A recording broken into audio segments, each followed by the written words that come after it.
Hello friends, কেমন আছো তোমরা সবাই? আশা করি ভালোই আছো। আমিও খুব ভালো আছি। চলো আজকে তোমাদের সাথে একটা রেসিপি শেয়ার করি।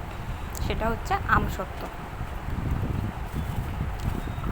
আমসত্ত্ব আমি কি করে বানাই বাড়িতে, সেটাই তোমাদের সাথে আজকে শেয়ার করব। চলো প্রথমে আমগুলোকে ভালো করে দেখো, জলে ভালো করে ধুয়ে নিলাম। তারপরে কেটে, প্রথমে ছুরি দিয়েই আমি কাটছিলাম, যেহেতু আমি দেখো ছুরি দিয়ে ঠিকঠাক কাটতে পারছিলাম না, দেখো কেটে গেছে, ছোলাটা উঠে আসছিলো, সেই জন্য এরপরে কি করব, চামচ দিয়ে কাটবো। চামচ দিয়ে তোমরা কেটো, চামচ দিয়ে খুব ভালো পোড়ানো যায়। চলো সব আমগুলো এরকম করে বার করে নিই। তারপরে দেখো একটা মিক্সির বাটির মধ্যে প্রথমে আমের টুকরোগুলো নিয়ে নিলাম। এবার চলো এটাকে পেস্ট করে তোমাদের সামনে নিয়ে আসি। দেখো পেস্ট হয়ে গেছে। এইবারে একটা ছাঁকনি দিয়ে, যদি বড় বড় কোনো টুকরো থাকে তাহলে যাবে না, এই জন্য ছাঁকনিটা দিয়ে ভালো করে ছেঁকে নেব। ভালো করে ছেঁকে নিতে হবে, যাতে কিছু কোনো কিছু আঁশ বা কোনো কিছু জাতীয় কিছু না হয়। দেখো অনেকটাই আমার ছেঁকে নিয়েছি। তারপরে দেখো এই যে একদম পুরো ছাঁকনিতে ছেঁকা হয়ে গেছে। তারপরে একটু চিনি পেস্ট করে নিচ্ছি। দেখো চিনি আর বাতাসা ছিল, তোমরা খালি চিনি দিয়েও করতে পারো। আমি চিনি আর বাতাসা দিয়ে গুঁড়ো করে নিয়েছি।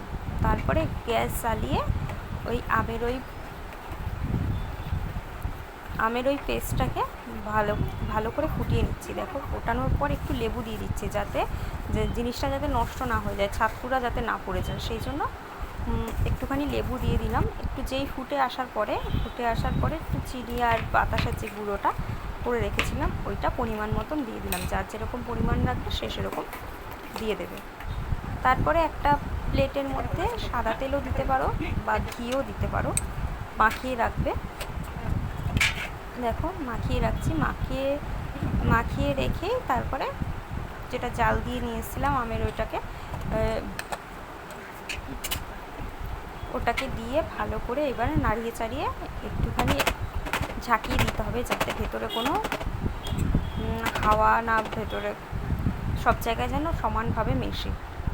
এবারে চলো রোদে দিয়ে দিই। আমার দু দিন থেকে তিন দিন আমার সময় লেগেছিলো। দেখো আমসত্ত্বটা আমার রেডি করে দেখো একটুখানি কেটেও নিয়েছি লম্বা লম্বা করে। দেখো কত সুন্দরভাবে আমসত্ত্বগুলো উঠে গেছে। এরকম করে কন্টেনারে রেখে ফ্রিজে রেখে খাবে, দেখবে অনেক সুন্দর লাগবে খেতে। একবার বাড়িতে বানিয়েও দেখো কীরকম লাগে। আশা করি ভিডিওটা দেখতে তোমাদের ভালো লেগেছে। ভালো লাগলে একটা লাইক চ্যানেলটাকে একটা ফলো করে দিও, কমেন্ট করে জানিও কেমন লেগেছে। তোমরাও বানিয়ে খেও। আজকের মতন এইটুখানি, টাটা। আবার দেখা হবে নেক্সট একটা ভিডিও নিয়ে।